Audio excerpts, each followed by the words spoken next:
అంచేత విశ్వరూపాన్ని మనం చూడడం అంటే అర్థం ఏంటంటే సమాజమంతా ఒకే మనిషి, సమాజమంతా ఒకే మనిషి, కనీసం గోకవరం ఊరంతా ఒకే మనిషి అని భావించడమే విశ్వరూప దర్శనం. ఈ దర్శనం వల్ల కలిగే ప్రయోజనం ఏమిటి? దేనికైనా ప్రయోజనం ఉంటే కానీ మనకి మనస్సుకు నచ్చదు కదా. ఏమిటి ప్రయోజనం? ఇంత విశాలంగా గోకవరం గ్రామం అంతా ఒకే మనిషి అంటే ఉపయోగం ఏమిటంటే మన మనస్సులో ఉండే రాగద్వేషాలు నశిస్తాయి. అత్తగారు పరమాత్మ స్వరూపమైన కోడలు అనుకోగలిగితే కోడలు వెంటనే నమస్కారం చేస్తుంది అత్తగారికి. కోడలు కూడా పరమాత్మ స్వరూపమైన అత్తగారు అనుకోగలిగితే అమ్మ రామ్మ అని దగ్గరికి తీసుకుంటుంది. అప్పుడు ఇళ్ళన్నీ ప్రశాంతి నిలయాలే అవుతాయి కదండి. ఏమన్నా అనుమానం ఉందా? అత్తా కోడళ్ళ తగలదారే అసెంబ్లీలో కూడా జరుగుతున్నాయి. అవి వేరు ఇవి వేరు కాదు. వాళ్ళందరినీ మనమే ఇక్కడ బాగా పెంచి పోషించి అక్కడికి పంపించాం. అరవండరా అబ్బాయిని వాళ్ళు అరుస్తున్నారు అక్కడ. ఇక్కడ లేని అరుపులు అక్కడ ఎందుకు వస్తాయండి? వాళ్ళ ఇళ్లలో ఏ తగాదాలు చూశారో, ఏ గొడవలు పడ్డారో, ఒక చిన్న ఆధిపత్యం కోసం కొట్లాట ఎలా జరిగిందో అసెంబ్లీలోనూ అలాగే జరుగుతుంది. ఎప్పుడూ అలాగే జరిగింది, ఇప్పుడు అలాగే జరుగుతుంది. ఇక ముందు అంతే మనం మేల్కొనకపోతే. అంచేత అసెంబ్లీ రోగానికి వైద్యం ఎక్కడ జరగాలి అంటే అందరి ఇళ్లల్లో జరగాలి, ఇళ్లల్లో జరగాలి, ఇళ్లల్లో మార్పు రావాలి.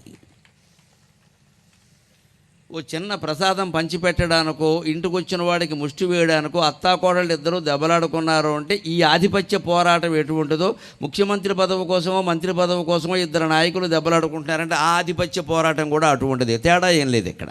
దానివల్ల ఆనందము ఒకటే, అది పోతే కలిగే దుఃఖము ఒకటే. ఇందులో అనుమానం ఏం లేదండి, ఇందులో సందేహించాల్సిందేం లేదు. ముందు ఇక్కడ మందు వెయ్యాలి మనం. మన మనస్సులో ఎందుకు ఇంకోడిని మించిపోవాలనే కాంక్ష కలుగుతోంది అసలు.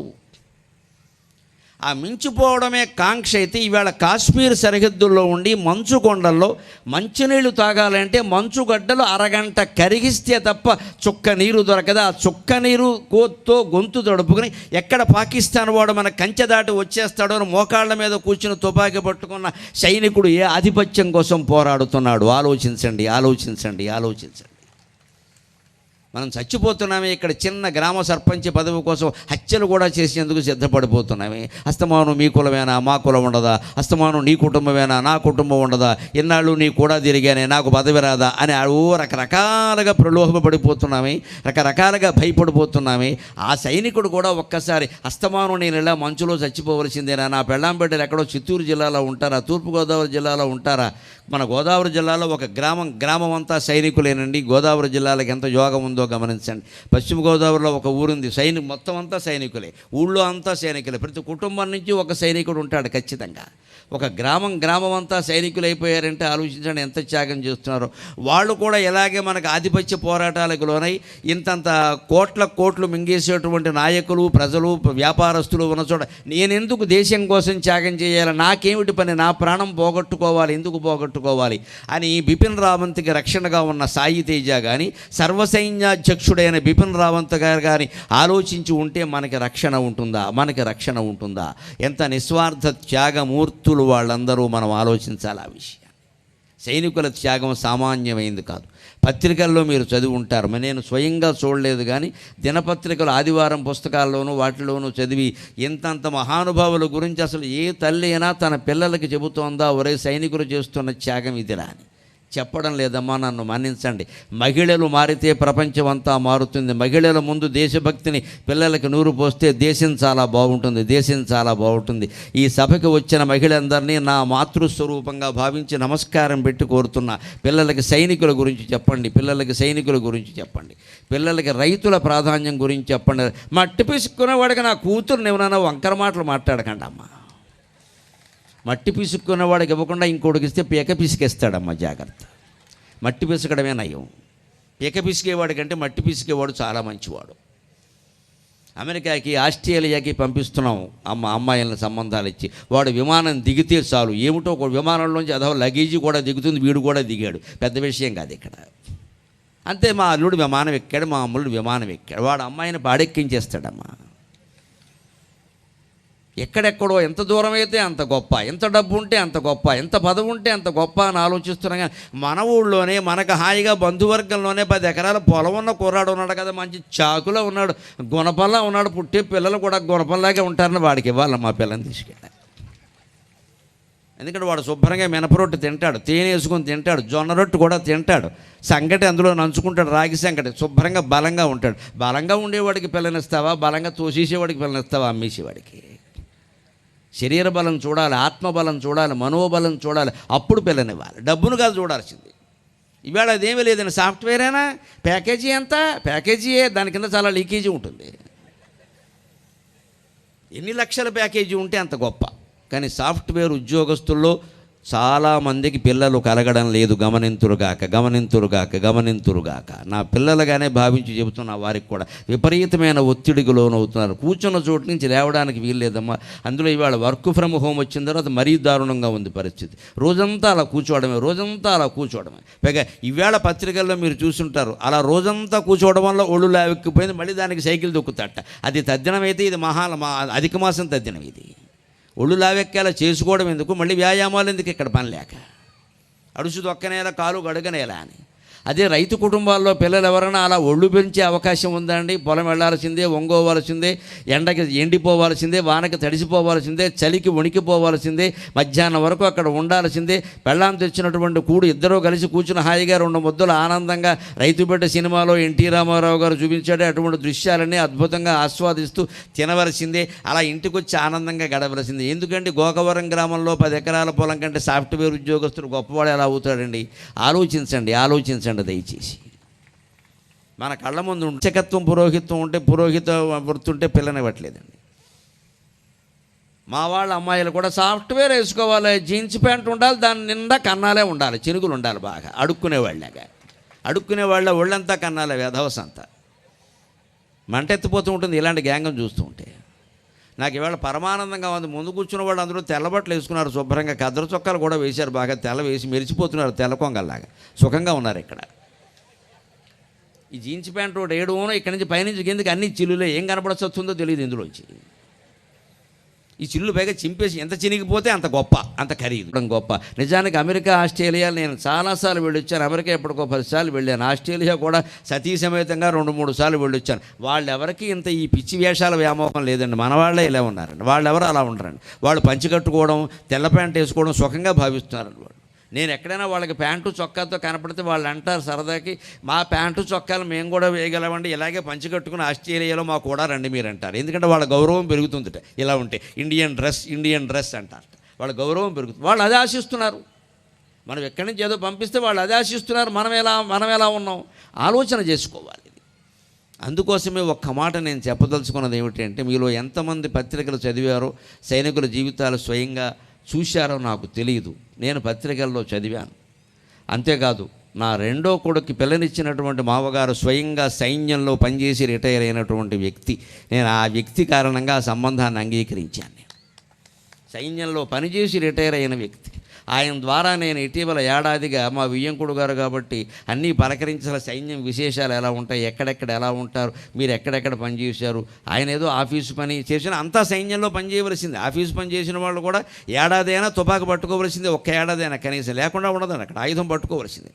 అలా అన్నీ తెలుసుకున్నాక నాకు చాలా ఆశ్చర్యమైంది. అసలు వాళ్ళ త్యాగం సామాన్యమైన త్యాగం కాదండి. యాగము వీర సైనికుల త్యాగము, వీర సైనికుల త్యాగములకు అంకితమైన ప్రియానురాగపున్ భోగము, మంచు కొండలకు అంకితమైన ప్రియానురాగపున్ భోగము, జాతి గువ్వకై పొంగిన కండలనిచ్చు ఆ శిబిత్యాగము, జాతి గువ్వకై పొంగిన కండలనిచ్చు ఆ శిబిత్యాగము, మౌనపానమున అచ్యుతమైన ప్రశాంతినందెడిన్, మౌనపానమున అచ్యుతమైన ప్రశాంతినందెడిన్. ఎవరైనా పోయారు అనగానే మౌనం ఎందుకు పాటిస్తామంటే, మనిషికి పూర్తి శాంతి లభించేది ఆ మౌనంలోనే. మౌనం అంటే ఏమిటి? రమణ మహర్షి చెబుతారు, మనందరికీ మౌనం అనగానే మనం ఏమంటామంటే, మాట్లాడకుండా ఉంటే సరిపోతుంది కదండి, మాట్లాడకుండా ఉంటే సరిపోతుంది. మాట్లాడకపోవడం మౌనం కాదండి, మాట్లాడాలని అనిపించకపోవడం. ఉన్నదేదో వీడి దగ్గర వాడి దగ్గర కెక్కేయాలి, గొడవ లేకుండా. ఎక్కడో అక్కడ ఏమీ లేకపోతే గోడ దగ్గరికి వెళ్ళి తిట్టేయాలి, 4 తిట్లు, శని వదిలిపోతుంది. ఏమీ లేకుండా మనసులో పెట్టుకుని అలాగా భరించామనుకోండి, కష్టాలు బాధలు అనవలసిన మాటలు అనకుండా అన్నిటికీ భయపడిపోయి ఇదెందుకు అదెందుకు వారేమంటారు అని భయపడ్డామనుకోండి, డామ్మని వెళ్ళిపోతుందమ్మా గుండె, అనుమానం లేదు ఇక్కడ. అనవలసిన వాడిని అనవలసిందే, మొహమాటం ఏంటక్కడ, మొహం మీద అనకపోతే స్టార్ట్నైనా అనవలసిందే. వాడికి కాకపోతే వాడు గురువులకో తల్లిదండ్రులకో ఎవరో ఒకరో చెప్పాల్సిందే, మీ పద్ధతి బాగులేదని. లేకుండా ఎలా ఉంటామండి? ఏమీ అనకుండా లోపలే దాచుకుంటే ఏమవుతుందంటే అంతవలసిందే. ఊరుకోవడం సహనం, అది చేతకాంతనం అవుతుంది. అది ఎప్పుడు ఊరుకోవాలి అంటే వేదాంత శాస్త్రం చదివిన వ్యక్తిగా స్పష్టంగా చెబుతున్నా, మాటకి మాట అనేసి ఆ తర్వాత 2 మాటలు మర్చిపోవాలి. అది వేదాంతం అంటే. అనకుండా ఊరుకోవడం చేతకాంతనం. మనం తప్పు చేయలేదండి, మన ఎవడో అన్నాడు, ఎందుకు పడాలి? వాడి పాపాన్ని వాడు పోతాడు, కుదరదు. మన పాపానే వాడు పోయేలా చేయాలి. ఎందుకంటాడు? అసహనం, అది అసహనం, అనవసరం. అది అనవలసిన మాట అనేయాలి. నన్ను అనలేదు, మనం తప్పు చేయాలి. మనం తప్పు చేసామనుకోండి, హాయిగా దండం పెట్టి ఒప్పేసుకో, నిజమే అన్న నువ్వు కాబట్టి చెప్పావు, లేకపోతే నా తప్పు నాకు తెలిసేది కదా, ఒప్పేసుకోవాలి. అక్కడ కూడా మొహమాటం వద్దు.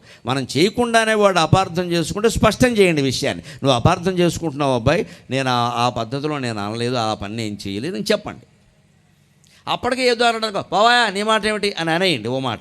ఎప్పుడు ప్రశాంతంగా ఉండాలి అంటే వాడన్నమాట మనమన్నమాట 2 మర్చిపోయి మనసులో నమశివాయ నమశివాయ నమశివాయ, అది ప్రశాంతత. అనకుండా కూర్చుని ప్రశాంతంగా ఉందామంటే లోపల తంతూనే ఉంటుంది. ఇది ఏదో రకంగా ఎప్పుడప్పుడు రోగం వచ్చేస్తుంది ఖాయం. అంచేది అనేయడమే మంచిది, గొడవ లేకుండాను. విశ్వనాథ సత్యనారాయణ గారు 1000 పడగల్లో చెబుతున్నారు, లోకంలో అనేక విషయాలు జరుగుతూ ఉంటే సహృదయుడైన వాడు, సంస్కృత అయిన వాడు సహించలేట. వాడు బయటికి అన్నాడు అనుకోండి, వాడు ఉద్యోగం పోతుంది, వాడికి ఆశ్రయం ఇచ్చిన వాళ్ళు వాడిని తీసేస్తారు, వాడికి నష్టం జరుగుతుంది. మరి అంత నష్టం జరుగుతుంది కదండి, అందుకని బయటికి అనడం మంచిదా లోపల ఉంచుకోవడం మంచిదా అంటే ఆయన అన్నాడు బయటికి అనేయడమే మంచిది అన్నాడు. ఎందుకంటే బయటికంటే ఉద్యోగం మాత్రమే పోతుంది, వృత్తి మాత్రమే దెబ్బతింటుంది. లోపలే ఉంటే ఊపిరి దెబ్బతింటుంది, గుండె దెబ్బతింటుంది. అందుకని అనవలసిన మాట అనవలసిందే, మొహమాట పడద్దు. అప్పుడే జనంలో మార్పు వస్తుంది. అంతేకాదండి, ఇవాళ సమాజంలో మీరు గమనించండి, ఎన్ని దుర్వ్యసనాలు ప్రబలిపోతున్నాయండి. మన వాళ్ళు మద్యపానం దాటేసి డ్రగ్స్లోకి వెళ్ళిపోయారమ్మ, మత్తు మందుల్లోకి వెళ్ళిపోయారు. మద్యపానం చేసేవాడు ఇప్పుడు చాలా పాతవాడి కింద లెక్క, పాశ్చంతగా పచ్చడి. ఇంకా తాగుతున్నావా, అప్పుడే డ్రగ్స్ మొదలెట్టలేదా, నేను మొదలెట్టేశాను అప్పుడే అనేవాళ్ళు తయారయ్యారు.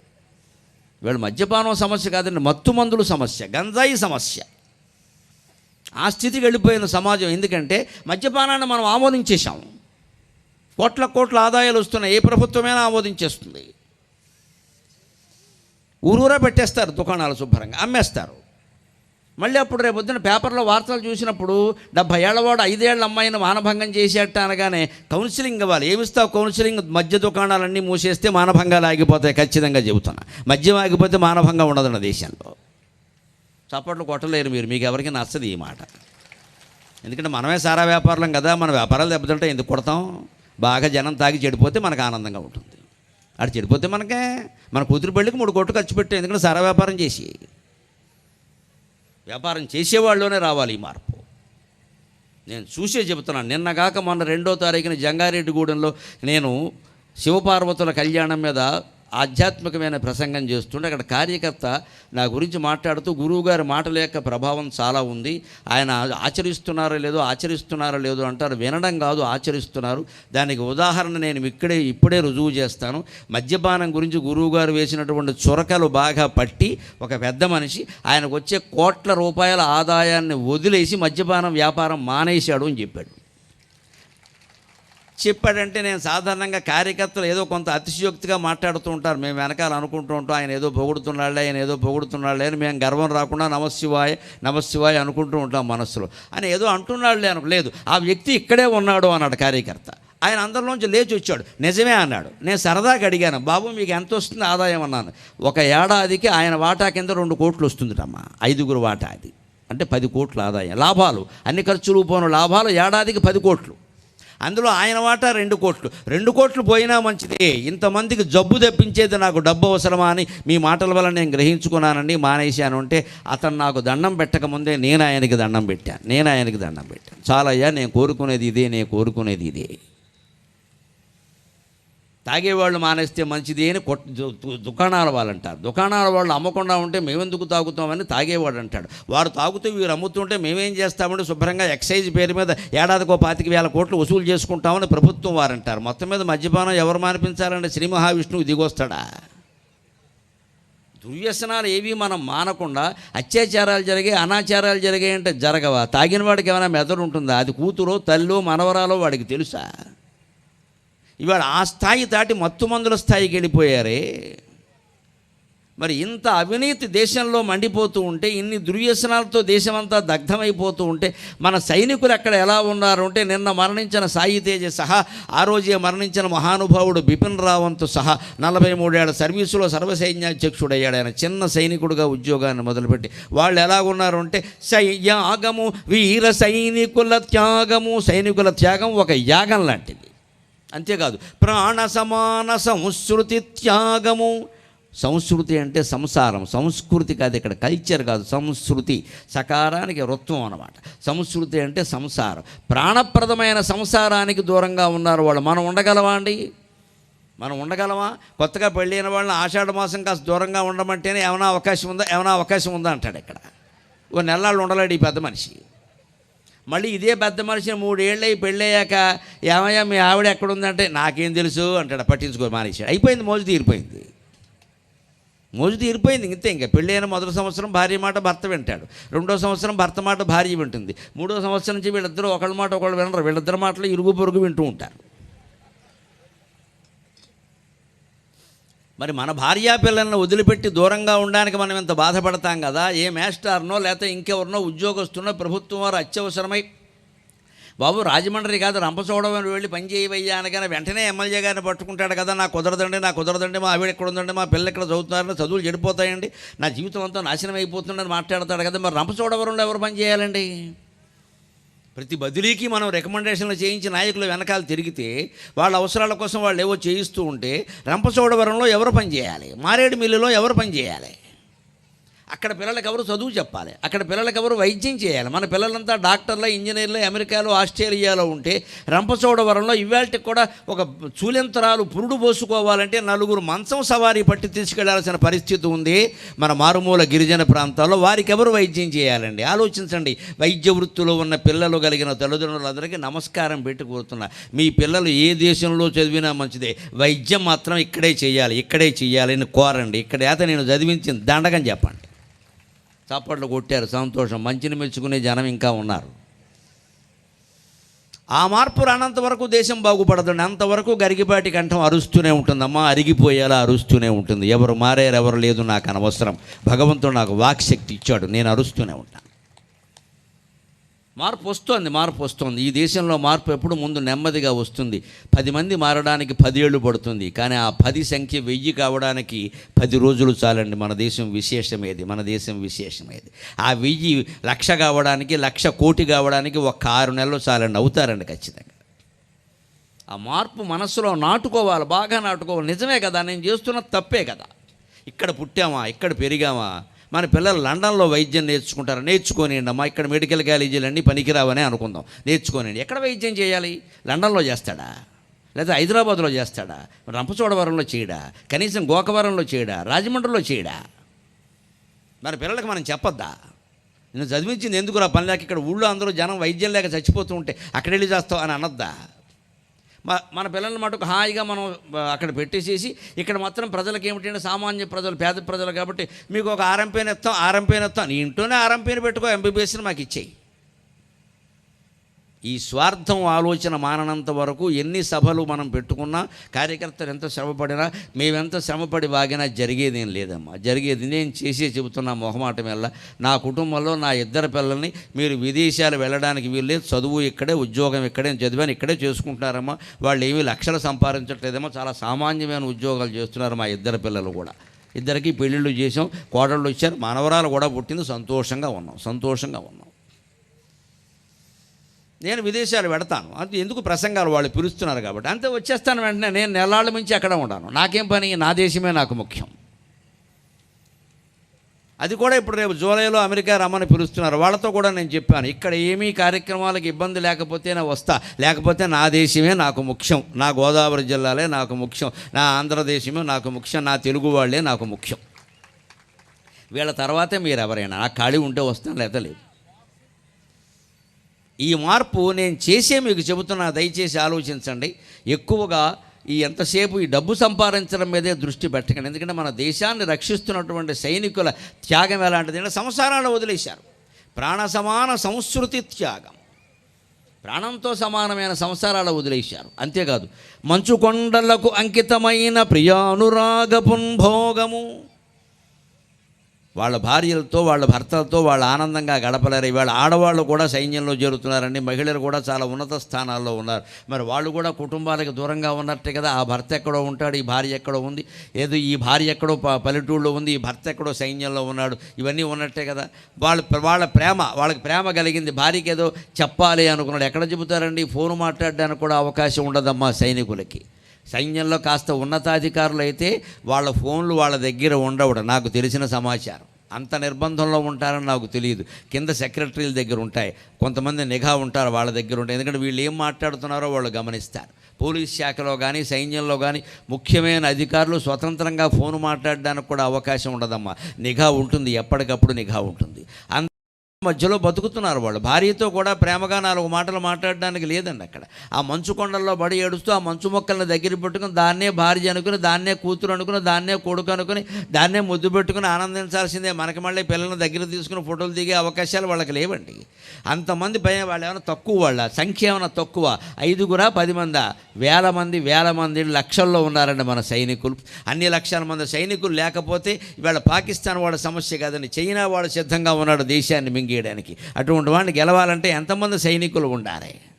ఒక్కొక్క కుటుంబంలోనూ ప్రతి తల్లి ప్రతి తండ్రి సైనికుల యొక్క గొప్పదనాన్ని పిల్లలకి నూరిపోసి అమ్మా నేను సైనికుడినవుతా అని అనిపించగలిగితే నా ప్రవచనం సార్థకమైనట్టే. వాళ్ళు అలా అనాలి అంటే మనం చెప్పాలి. నువ్వు డాక్టర్ అవరా, నువ్వు ఇంజనీర్ అవరా, నువ్వు ఫారిన్లో ఉండరా, నువ్వు బాగా సంపాదించుకోరా, నువ్వు నెంబర్ 1 అవరా, ఈ దరిద్రపు మాటలు కాదమ్మా. దేశానికి ఉపద్ర కూడా ఏమందో తెలుసా? యతో ధర్మస్తతో జయక.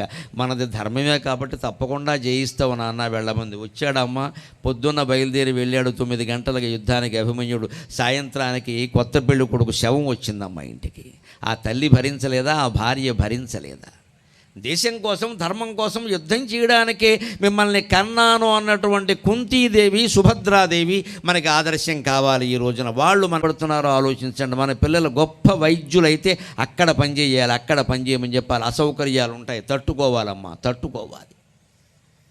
ఎందుకని ఇవాళ నేను తట్టుకున్న అసౌకర్యం చెబుతున్నా మొహమాటం లేకుండా. నాకు మనస్సులో నిజంగా ఇంతమంది జనం ఇలా కలవడం, ఈ విగ్రహావిష్కరణలు, ఈ దండలు, ఇవన్నీ నాకు కుదిరేవి కాదండి. ప్రస్తుతం కరోనా పరిస్థితి కూడా. కానీ నేను వారు చెప్పగానే నేను ఎందుకు అంగీకరించాను? ప్రవచనంతో పాటుగా పోతన గారి విగ్రహం ఉందండి అన్నారు. సరే అన్నారు. బాబాగారు చాలా, సాయిబాబా గారు తెలివైన వారు. ముందు 2 చెబుతారు, తర్వాత 4, 6 చేస్తారు. అది కూడా నేను భరించాను. ఎందుకంటే ఆయన తాపత్రయం పడ్డాడు పెద్ద మనిషి దానికోసం. తర్వాత ఫోన్ చేసి, ఏమండి అంబేద్కర్ సంఘం వాళ్ళు ఉన్నారు, అంబేద్కర్ సంఘమే ఉంటాయా? భారతదేశం అంతా అంబేద్కర్ సంఘమే కదా అన్నాను. అంబేద్కర్కు సంఘం ఏమిటి ప్రత్యేకంగా? భారతదేశం అంతా అంబేద్కర్దే కదా.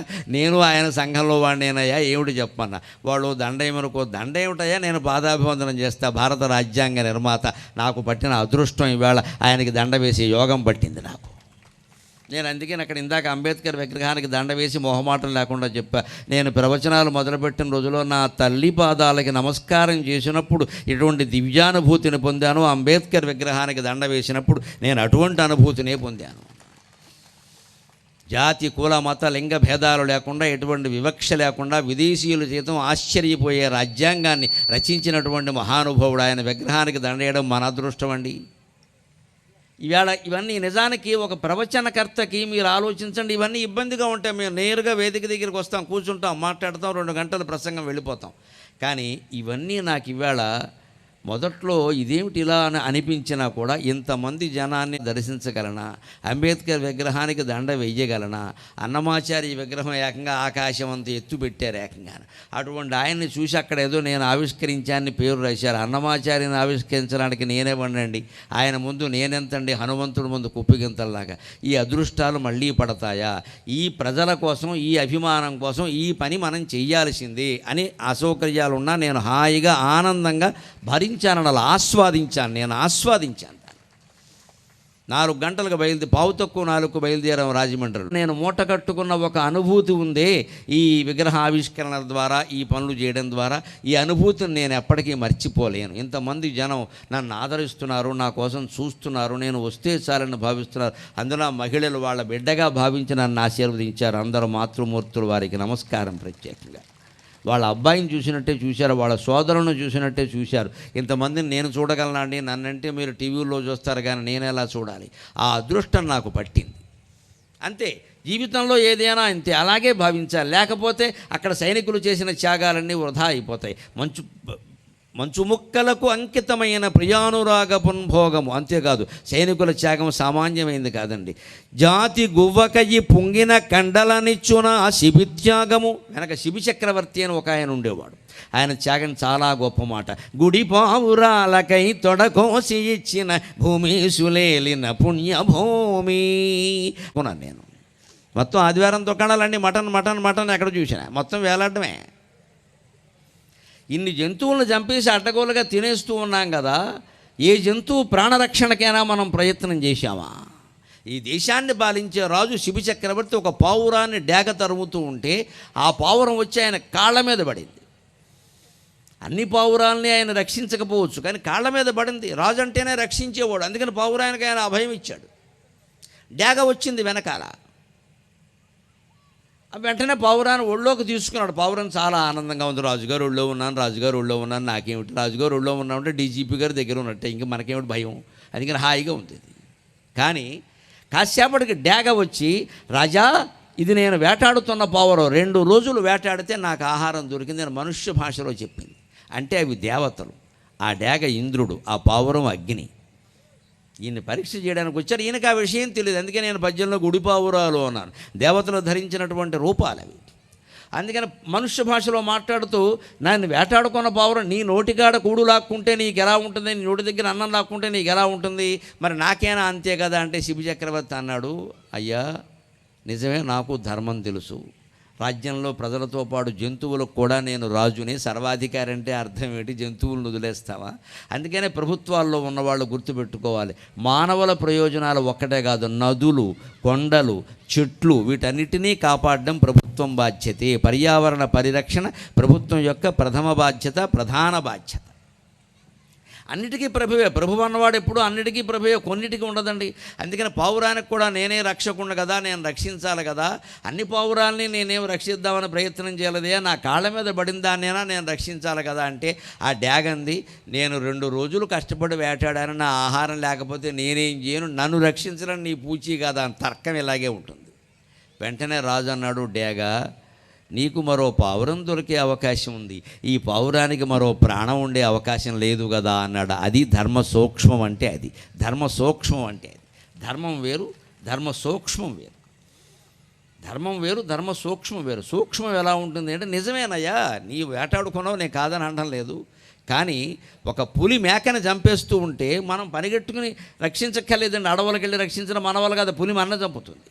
మనం చూస్తే చేయగలిగితే ఆ ప్రయత్నం చేయొచ్చు. లేదు, దేశంలో అడవుల్లో ఎన్నో పులులు, ఎన్నో మేకల్ని, ఇతర మృగాలని చంపితే మనం తుపాకీ పట్టుకుని వెళ్ళకూడదు, అది కుదిరే పని కాదు. పులులు ఉండవలసిందే, మేకలు ఉండవలసిందే, వాటి కర్మకవి పోతే మనం చేయలేము ఇక్కడ. కానీ ఒక పాము కప్పని మింగేస్తుందంటే కప్ప అరుపు మనకి వినపడింది అనుకోండి, ధర్మశాస్త్రం ఏం చెప్పిందంటే ఓ రాయేమంది. ఎందుకని? పాముకు మరో కప్ప దొరుకుతుంది, కప్పకు మరో ప్రాణం లేదుగా, నీకు వినపడింది కాబట్టి, నువ్వు మనిషివి కాబట్టి నువ్వు ఒక్క రాయి అంతవరకే. అంతేగాని పొద్దున్నే బడి మానేసి సంచి నిండా రాళ్ళు వేసుకుని ఎక్కడ కప్పలు ఉన్నాయో వాటిని కాపాడదామని బయలుదేరకూడదు. ఓవర్ యాక్షన్ అంటారు దాన్ని. హింసకి అహింసకి తేడా అదే. వైదిక ధర్మం అంటే ఇలాగే ఉంటుంది లెక్క. ఇప్పుడు ధర్మ సూక్ష్మాలు ఉంటాయి. బలవంతంగా అందరూ హింస పాటించరాదు, హింస చెయ్యరాదు అని చెప్పదండి. అందరూ అహింసాపరులే ఉండాలని వైదిక ధర్మం చెప్పదు, సాధ్యం కాదు, అది అసాధ్యమైన విషయం. అది అహింసే ప్రధానంగా పుట్టిన కొన్ని మతాలు వెళ్ళిపోయాయి, ఎక్కడ ఏం కనపట్ల. ఎందుకంటే ప్రాక్టికల్లీ ఇంపాసిబుల్, వాస్తవంగా అసాధ్యం. హింస చేయకుండా మనిషికి సాధ్యం కాదు. నేను మాట్లాడుతుంటే ఇక్కడ ఎన్నో దోమలు వస్తాయి. మామూలుగా మీరు అనుకుంటూ ఉంటారు మేము ఆ రకంగా మాంసాహారం లోపల పంపిస్తున్నాం, మేము ఇక్కడ దోమలు వెళ్ళట్లేదు ఏంటి? అని అవన్నీ ఆపుతా అలాగని మాట్లాడడం మానేస్తామా? కారు దారి మీద నడుస్తూ ఉంటే చెప్పు కింద కొన్ని జీవులు చచ్చిపోతే నడవడం మానేస్తామా? ఇంత అతి వద్దని చెప్పారు. మనం పని కట్టుకుని చంపొద్దు, అంతే తేడా. అందుకని రాజువాదనకు ఆశ్చర్యపోయి డేగా అంది, నాకు తగిన మాంసం ఉంటే ఈ పావురం నాకెందుకయ్యా అంటే, రాజు చూడండి ఆయన తలుచుకుంటే ఎవడు రాడండి, ఎవడికో నేను 10 లక్షలు ఇస్తానయ్యా నీ కుటుంబ పోషణ నేను చూస్తానంటే మనిషే వస్తాడు. ఆ రాజు అనుకున్నాడు, ఎవరినో పిలవడం ఏమిటి, ఈ పావురం కోసం నేనే త్యాగం చేయాలి కదా అని తన తొడ కోసి మాంసం తక్కెట్లో వేసి పావురం అంత మాంసాన్ని తూచే ప్రయత్నం చేస్తే ఎంతకీ తోగలేదండి, ఎంతకీ తోగలేదు. దేవతల పరీక్ష సామాన్యమా? చివరికి ఇక ఒంట్లో మాంసం అంతరించిపోతుంటే ఏం చేయలేక భటులను పిలిచి నన్నే అందులో కూర్చోబెట్టండి అన్నాడు. అది నా దేశాన్ని పాలించిన రాజు చేసిన త్యాగం. నా దేశం అటువంటిది, నా చరిత్ర అటువంటిది, నన్నే అందులో కూర్చోబెట్టండి అన్నాడు. అప్పుడు అగ్నిదేవుడు ఇంద్రుడు ప్రత్యక్షమై, రాజా నీలాంటి రాజులు ఉండాలయ్యా దేశానికి, ప్రపంచానికి అంతటికీ ఆదర్శమైన వాళ్ళు, మేము నిన్ను ఆశీర్వదిస్తున్నామని ఆశీర్వదించి వెళ్ళిపోయాను. అందుకని ఇక్కడ నేను జాతి గువ్వకయ్యి పొంగిన కండలనిచ్చున శిబిత్యాగము అన్నారు. జాతి అంతా ఒక పావురం అనుకుంటే ఆ పావురం కోసం తన మాంసాన్ని త్యాగం చేసినటువంటి శిబి చక్రవర్తి లాగా ఇవాళ మొత్తం భారత జాతిని కాపాడడానికి తమ శరీరాలు ఖండాలు అయిపోయినా కూడా త్యాగం చేశారండి. హెలికాప్టర్ ప్రమాదంలో మరణించిన మహానుభావులు అందరూ అటువంటి వాళ్ళే. వారికి భక్తి శ్రద్ధలతో మనం నమస్కారం చేయాలి. ఎందుకంటే ఆ మహానుభావుడు ఎందుకు ఎడుతున్నాడు, వెల్లింగ్టన్ కాలేజీలో ఆయన చదువుకున్నాడు. అది డిఫెన్స్ స్టాఫ్ కాలేజీ. అక్కడ కొత్త సైనికులు ఉంటారు, వారిని ఉద్దేశించి ప్రసంగం చెయ్యాలి. మాకు మళ్ళీ ప్రవచనం చెప్పడం కాదు, ఇది ఉత్తేజితులు అయ్యేలా మాట్లాడాలి. సైనిక వృత్తిలో ఇన్ని ప్రయోజనాలు ఉంటాయి కదా, ప్రయోజనాల కంటే ఎక్కువగా త్యాగం గురించి చెప్పాలి. అది ఆయన చేసి చెప్పాలి. ఆ ప్రసంగం చేయడానికి ఆయన వెడుతూ ప్రమాదం పాలయ్యాడు. ఆయన ఏమైనా ఊహించాడా? అలా ఊహిస్తే భార్యతో పెడతారా అండి ఎవరైనా? పాపం ఏదో సరదాగా ఆవిడ కూడా వస్తాను అంటే అర్ధాంగి కదా అని రమ్మన్నారు. 18 మంది కెపాసిటీ ఉండే చోట 14 మంది ఎక్కారు. వారు నియమాలు కూడా ఏమీ ఖాతరు చేయకుండా చేయలేదు, అశ్రద్ధ కూడా చేయలేదు. అంతేకాదు సైనిక హెలికాప్టర్, దానికి అన్ని రకాల పరీక్షలు చేశారు, అన్నీ బాగున్నాయి. దురదృష్టం ఆయుర్దాయం లేదు, అంతే తేడా. ఇక మనం మాట్లాడుకోవలసిందే లేదు. అంతటి త్యాగం చేసిన వాళ్ళ గురించి మనం నిజంగా నివాళి అర్పించాలి అంటే చేయవలసింది ఏమిటయ్యా? 2 పనులు. ఒకటి మౌనం పాటించాం మనం, మౌనపానమున అత్యుతమైన ప్రశాంతి నందడిన్. రెండవ పని ఏమిటంటే మన పిల్లలకి ఆ త్యాగాల గురించి చెప్పాలి. ఇక్కడ నా మాటలు విన్నవాళ్ళందరూ, ఇది 2 గంటల ప్రసంగంలో నేను జవాన్ కిసాన్ 2 విభాగాలు చేసుకుని చెబుతాను కాబట్టి గంటసేపు జవాన్ గంటసేపు కిసాన్ అనుకుంటే ఈ విన్నటువంటి మాటల్లో మీకు బాగా నచ్చినవి, మీకు అర్థమైనవి మళ్ళీ మీ పిల్లలకి రాని వాళ్ళందరికీ చెప్పండి. ఆ తర్వాత యూట్యూబ్లో ప్రసారం అవుతాయి. గరికపాటి నరసింహరావు అఫీషియల్ అన్న దాంట్లో అన్నీ ఎప్పటికప్పుడు ప్రసారమే వస్తాయి. ఇది కూడా 4 రోజుల్లో సంస్కరించిన తర్వాత అది ప్రసారం అవుతుంది. అక్కడ చూపించండి పిల్లలకి ఇలా ఉంటుందని. ఇవాళ నేను ఎంత ఆశ్చర్యపోతున్నాను అంటే, మొత్తం కనపడి మేము వింటున్నాం అని చెబుతున్న వాళ్ళు 20 నుంచి 40 ఏళ్ల వాళ్ళు ఎక్కువ. 20 నుంచి 40 ఏళ్ల వాళ్ళు ఎక్కువ. నాకు నమ్మకం ఉంది, దేశం బాగుంటుంది. 20 ఏళ్ల క్రితం నేను అవధానాలు మొదలుపెట్టినా, 10 ఏళ్ల క్రితం ప్రవచనాలు మొదలుపెట్టినా నాకు ఒకటే నమ్మకం, మా అమ్మ చెప్పింది ఆ నమ్మకం. మా అమ్మకి నేను నమస్కారం చేసినప్పుడు నా మెడలో ఈ కండువా వేసి, నేను కండువా కింద వేయట్లేదురా, ఇది జాతీయ జెండాను నీకు వేస్తున్నాను అని చెప్పింది ఆవిడ. అది నాకు మనస్సులో ఉండిపోయింది బాగా. ఇది జాతీయ జెండా అని చెప్పి వేసింది. అందుకని జాతిని రక్షించడం, దేశభక్తిని గురించి చెప్పడం నా కర్తవ్యం. కాబట్టి నా ప్రవచనాల్లో ఎప్పుడు దైవభక్తి ఎంత ఉంటుందో దేశభక్తి అంత ఉంటుంది, కర్తవ్యం అంత ఉంటుంది. ఖచ్చితంగా పుణ్యం ఎంత ఉంటుందో కర్తవ్యం అంత ఉంటుంది నాది. దైవభక్తి కంటే దేశభక్తి ఎక్కువ. అందుకని ఇది మీ పిల్లలకి మీరు చెప్పగలిగితే, ఇది మళ్ళీ వాళ్ళ మనసులో నాటుకునేలా చేయగలిగితే, దేశంలో అవినీతి పోవడం అనేది పెద్ద సమస్య కాదు. అవినీతికి మూలం అజ్ఞానం. గమనించాలి మనం. అవినీతికి మూలం ఏదో స్వార్థం కాదండి, అజ్ఞానం అంటే ఏమిటో తెలుసా? మనిషి ఎంతసేపు ఈ దేహమే నేను అనుకుంటాడు. ఇదే అజ్ఞానం. అందుకోసమే దేహం కోసం, దేహ బంధాల కోసం ఇన్ని 100 కోట్లు సంపాదిస్తున్నాం. లేకపోతే అవినీతి ఎందుకండి? లక్షల కోట్లు సంపాదించిన వాడినైనా మీరు చూడండి, 2 పూట్ల అన్నం తింటున్నాడా? లేదే. ఒక పూట తింటాడు, ఒక పూట చపాతి. ఈ చపాతీకి ఇన్ని 100 కోట్లు ఎందుకే? పని లేక. అది తిన్నదారగదు మళ్ళీ. పోనీ సరైన బట్టలు కట్టుకున్నాడా? మీరు అవినీతి పరులు అని పేరు పొందుతున్న నాయకులను కూడా చూడండి, మామూలు బట్టలోనే ఉంటారని. ఏం పెద్ద ఫ్యాషన్ డ్రెస్సులే ఉండవు వాళ్ళకి, అవకాశం లేదండి. పోనీ రాత్రి ఏమైనా పడుకోగానే నిద్రపడుతున్న పట్టదండి. ఎందుకంటే మంచం కింద డబ్బే, మరుగుదొడ్లోనూ డబ్బే. నిద్ర ఎలా పడుతుంది? ఎప్పుడెప్పుడు రైడింగ్ చేస్తాడో తెలియదు. వెంటనే వీడికి కళ్ళు తిరిగిపోతూ ఉంటే మూర్చిపోతూ ఉంటాడు. ఎందుకంటే మరి దొంగ పని చేసిన తర్వాత అలాగే ఉంటుంది. అంచేత అజ్ఞానం అవినీతికి మూలం మనం గ్రహించాలి. గ్రహించవలసిన జ్ఞానం ఏమిటంటే, ఎంత డబ్బు సంపాదించినా నాకు తినడానికి లేనప్పుడు, ఉండడానికి లేనప్పుడు, నిద్ర పట్టనప్పుడు, నిత్యం భయంతో చచ్చిపోయేటప్పుడు ఈ డబ్బు నాకెందుకు అని గ్రహించడమే జ్ఞానం. అప్పుడు ఖచ్చితంగా మనిషి నీతిమంతంగానే ఉంటాడు, అవినీతి పని చెయ్యడు. కోట్లు మింగేయాలి, మనకి కాంట్రాక్ట్ చేపట్టి రోడ్డు మీద సిమెంట్ వేయకుండా మట్టి వేసేస్తే మనకి బాగా కలిసి వస్తుంది కదా, పైగా మళ్ళీ 6 నెలల్లో రోడ్డు చెడిపోతే ఆ కాంట్రాక్ట్ మనకే ఇస్తారు కదా, ఇంకోసారి వేసేయచ్చు కదా అని ఆలోచన వచ్చినప్పుడు ఏం చేయాలంటే, ఈ కంకర్రాళ్ళు వేయకుండా మనం సరైన సిమెంట్ వేయకుండా ఇసుకేసేసి మట్టి వేసేసి చేసిన పాపం ఉందే, ఈ వేయకుండా దాచిపెట్టిన రాళ్ళన్నీ మన గాల్ బ్లాడర్లోకి ఎడతాయి. ఇప్పుడు అంతమందికి గాల్ బ్లాడర్లో రాళ్ళు సమస్య.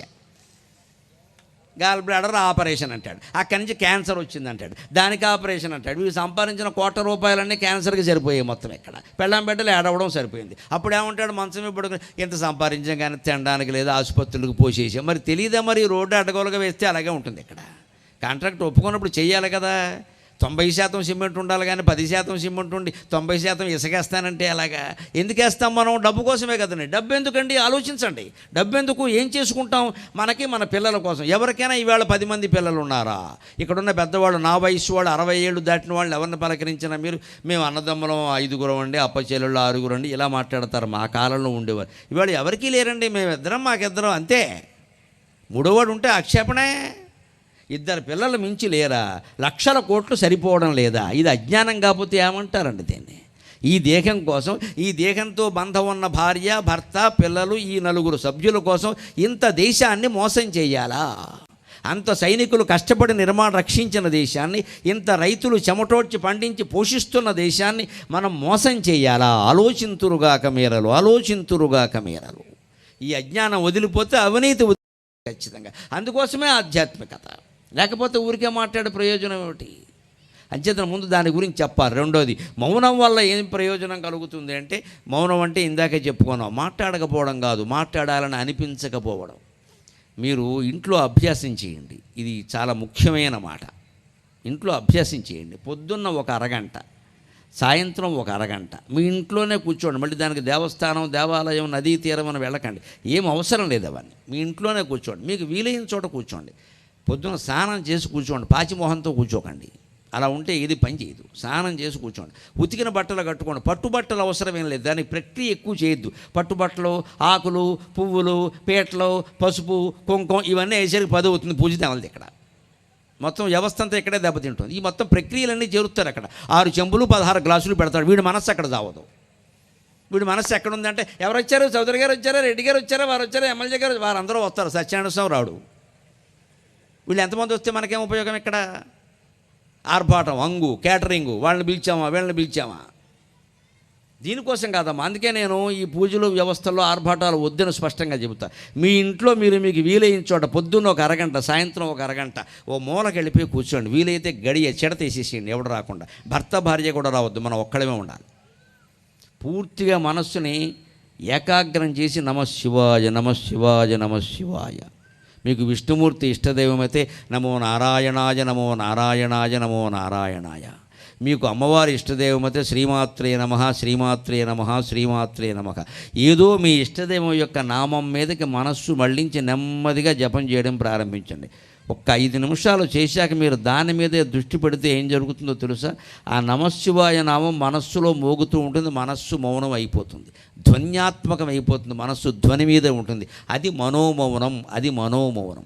ఆ అభ్యాసం ఏళ్ల తరబడి చేశాక తర్వాత చేయవలసిన పని ఏమిటంటే, ఆ నమఃశివాయ నామం కూడా లేకుండా, నారాయణాయ నామం కూడా లేకుండా పూర్తిగా మౌనం, మనస్సును మౌన దశలోకి తీసుకెళ్ళగలిగితే అది సాక్షాత్ భగవత్ సాక్షాత్కారం. అదే ఆత్మ సాక్షాత్కారం.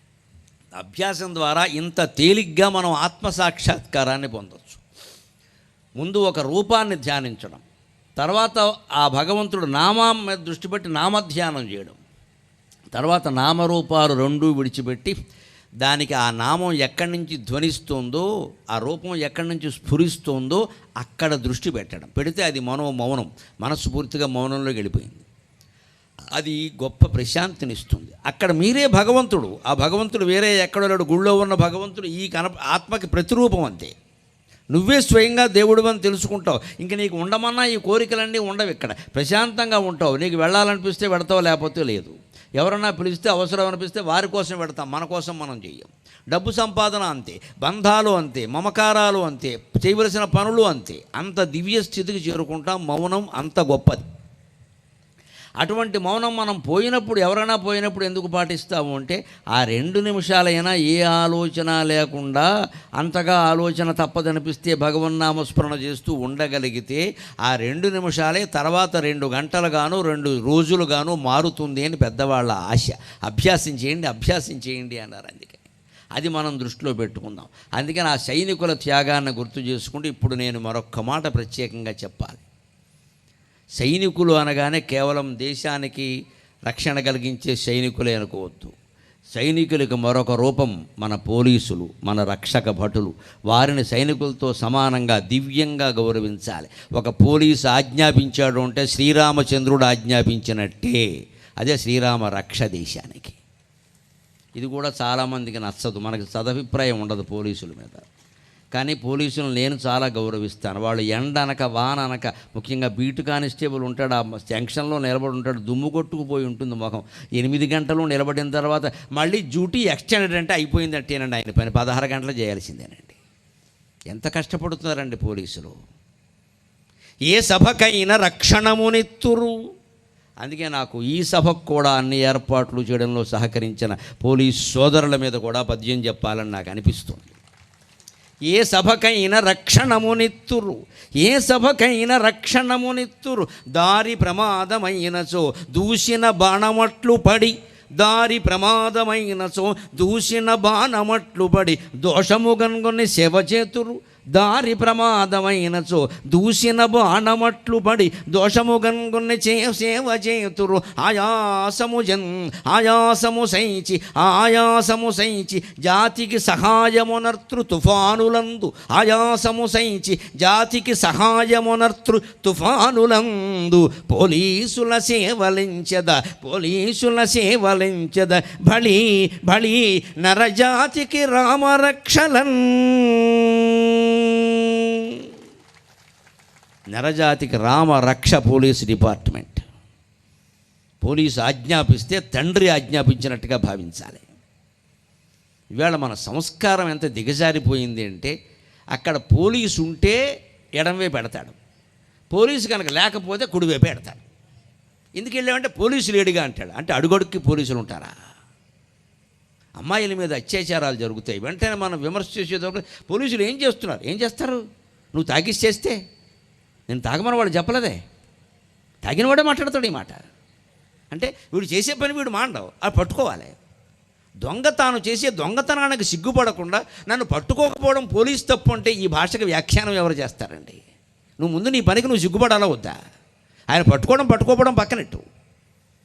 ఇన్ని వేల మంది ఇక్కడ కూర్చున్నారు. మీరు పోలీసులు 1000 మంది ఉండరండి, 100 మంది కూడా ఉండరండి. ఈవేళ కూడా 10 మందో 15 మందో ఉండుంటారు. ఎలా కాపాడుతారండి ఎవరైనా? ఇవాళకి ఏమైనా దివ్యశక్తులు ఏమైనా ఉన్నాయా? మనం క్రమశిక్షణగా ఉండాలి, మనం పద్ధతిగా ఉండాలి. ఏదైనా జరిగితే వాళ్ళు వస్తారు. మనం చేసే వంకర పనులన్నీ చేసేసి పోలీసులు లేరు సమయానికి ఎన్ని చోట్ల ఉంటారు? వరుణ శ్రీ మహావిష్ణువు దశావతారాల ఎక్కడ పడితే అక్కడ అవతరించడానికి. వాళ్ళ కష్ట సుఖాలను కూడా మనం అర్థం చేసుకోవాలి బాగా. పోలీసులు ఇవాళ పోలీస్ శాఖలో అందుకే వచ్చిన గొప్ప మార్పులు 2 రాష్ట్రాల్లో కూడా నేను చూస్తున్నాను.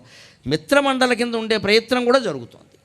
మనకు దాని గురించి 4 మాటలు చెప్పడం, ఇది మేము మీ మిత్రులమయ్యా, మేము శత్రువులేం కాదు, మిమ్మల్ని కాపాడడం కోసం మేము ఉన్నాం, మీ మీద పెత్తనం చేయడానికి కాదు. మనం కూడా అర్థం చేసుకోవాలి ఆ విషయం. మన ఒక వ్యక్తిగత స్వేచ్ఛ మొత్తం దేశ రక్షణ కంటే ఎక్కువ. మేము హైదరాబాద్లో చూస్తూ ఉంటామండి, డ్రంక్ అండ్ డ్రైవ్ ఎంత దరిద్రంగా తయారైందో తెలిసే పరిస్థితి. నిన్నగాక మొన్న జరిగిందండి, ఒకే రోజు 3 ప్రమాదాలు, ఒకే రోజు 2 గంటల్లో. ఏం చేస్తారమ్మా పోలీసులు? చివరికి ఆడవాళ్ళు కూడా మొదలెట్టారమ్మా, నమశివాయ నమశివాయ నమశివాయ. అందుకే నేను పల్లెటూళ్ళలో మహిళలను చూస్తే నమస్కారం పెడతా. మీకు దుర్వ్యసనాలు ఉండే అవకాశాలు చాలా తక్కువ. పట్టణాలకు వచ్చి చెడిపోకండి అమ్మ. హైదరాబాద్ అసలే రాకండి, పని లేదు మీకు ఇక్కడ. పట్టణాల్లో పరిస్థితులు వేరుగా ఉన్నాయండి. మగాడు తాగితే మేము తాగకూడదా? మగాడు తిరిగితే మేము తిరగకూడదా? ఇదా స్వేచ్ఛ? కనీసం ఇదివరకు సగం జాతి మీద అందరికీ నమ్మకం ఉండేది. మహిళలు చెడిపోరు, మహిళలు తాగరు, మహిళలు సిగరెట్లు కాల్చరు, ఇవన్నీ ఉండేవండి. ఇప్పుడు అవి ఏం లేకుండా పోయే. మొత్తం అంత సమానం దేంట్లో చెడిపోవడంలో, బాగుపడడంలో కాదు. చదువులు ఉద్యోగాలు సమానమైతే పర్వాలేదండి, తాగడంలో సమానమా? ఒక పోలీసు ఒక ప్రసిద్ధ కుటుంబానికి చెందినటువంటి అమ్మాయిని డ్రంక్ అండ్ డ్రైవ్లో పట్టుకుంటే మా నాన్న ఎవరో తెలుసా అందండి. మన్నాడు పేపర్లో వచ్చింది. నేను పేర్లు చెప్పడంలా కావాలని, ఎందుకంటే మంచి ఉంటే మైకులో చెప్పమన్నారు, చెడు ఉంటే చెవిలో చెప్పమన్నారు. కానీ చెప్పాలి విషయం. పోలీసు ప్రశ్నిస్తే ఏమిటమ్మా తాగి నడుపుతున్నావు అంటే, మా నాన్న ఎవరో తెలుసా. నువ్వెందుకు తాగావని అడుగుతా, మా నాన్న ఎవరు అంటావు, బుద్ధి ఉందా నీకు అంటే రికమెండేషన్. మా నాన్న అంత పెద్దవాడు కాబట్టి నన్ను వదిలేయి. పైగా రోడ్డు మీద అమ్మాయి పెద్ద గొడవ, పోలీసులు కొట్టినంత పనిచేసింది. ఈ స్థితిలో మహిళలు పురుషులు అందరూ మొత్తం పోలీసుల మీద తిరగబడుతూ రకరకాలుగా మాట్లాడితే, ఒకవేళ వాళ్ళు ఏదైనా లాఠీతో దెబ్బ కానీ వెంటనే వాళ్ళకి ఫోన్, మా వాడిని వదిలేయి, మా వాడిని అందరిని వదిలేస్తామా, ఈ దేశాన్ని వదిలేయండి. అందుకే నేను మొహమాటం లేకుండా భగవత్పాదాల సాక్షిగా చెబుతున్నా, ఇప్పటికీ రాజకీయ నాయకులు కల్పించుకుని ఫోన్లు చేయకుండా ఉంటే ఐఏఎస్ ఐపీఎస్ అధికారులు చాలా చక్కగా పరిపాలన చేస్తారు, చాలా చక్కగా చేస్తారు. ఉండొచ్చండి 10% వాళ్ళలో కూడా పొరపాటు మనుషులు. మనలో లేరా అండి? మనలో లేరా? వాళ్ళేనా? ఎందులో లేరు? ఆకుకూరల వాడిని బుట్ట తీసి దులపవయ్యా అంటే అందులో 10% పనికిమాలిన కూర ఉంటుందమ్మా. 90% బాగుంటే చాలు కదా. ఒకరున్నారు ఇద్దరున్నారని మాట్లాడొద్దండి. మనం ఏం చేస్తున్నాం ఇక్కడ, అది ఆలోచిస్తే అర్థమవుతుంది. ఇక్కడ అసలు తాగడమే తప్పు అన్నప్పుడు తాగి నడిపామా, తాగడమే తప్పు అన్నప్పుడు తాగడంతో చేసిన ఏ పనైనా తప్పే. దాని గురించి ఎవరు అడగకూడదా? నీ మూతి దగ్గర ముక్కు దగ్గర ఏం పెట్టకూడదా? నువ్వు దానికి రికమెండేషన్ చెబుతావా? వాళ్ళ అబ్బాయిని వీళ్ళ మేనల్లు ఉన్నాయి అంటాను. పొరపాటున ఏమైనా లాఠీ జడిపిస్తే వెంటనే పోలీసులు దుశ్చర్యలు, ప్రజలపై ప్రతాపం. దుశ్చర్య ఏమిటండి? ఇది లాఠీ వాళ్ళకి ఇచ్చింది ఎందుకండి? లాఠీకి దండం పెట్టుకుని అభిషేకం చేయడానికే, చెదగొట్టడానికే ఇచ్చారు. దాన్ని ఉపయోగించకపోతే లాఠీ ఎందుకంటే పని లేక. తుపాకీ వాడకపోతే సైనికుడి దగ్గర తుపాకీ ఎందుకండి? తల కింద పెట్టుకు పడుకోవడానికే. అలా పెట్టుకుంటే ప్రమాదవశాత్తు పేలుతుంది, ఆయన పోతాడు. కాల్చవలసిన వాడిని కాల్చడానికే తుపాకీ, కొట్టవలసిన వాడిని కొట్టడానికే లాఠీ. నా దృష్టిలో లాఠీ అంటే కనకదుర్గాదేవి చేతుల్లో ఆయుధం. దాన్ని గౌరవించండి. అమ్మవారి చేతుల్లో ఆయుధాలు ఎందుకు ఉన్నాయండి? దేవతల చేతుల్లో, దేవతల అహింసామూర్తులు కదా, ఆలోచించండి. రాముడి చేతుల్లో ధనుస్సు ఎందుకండి? అందుకే పోలీసు చేతుల్లో లాఠీ. రాముడి చేతుల్లో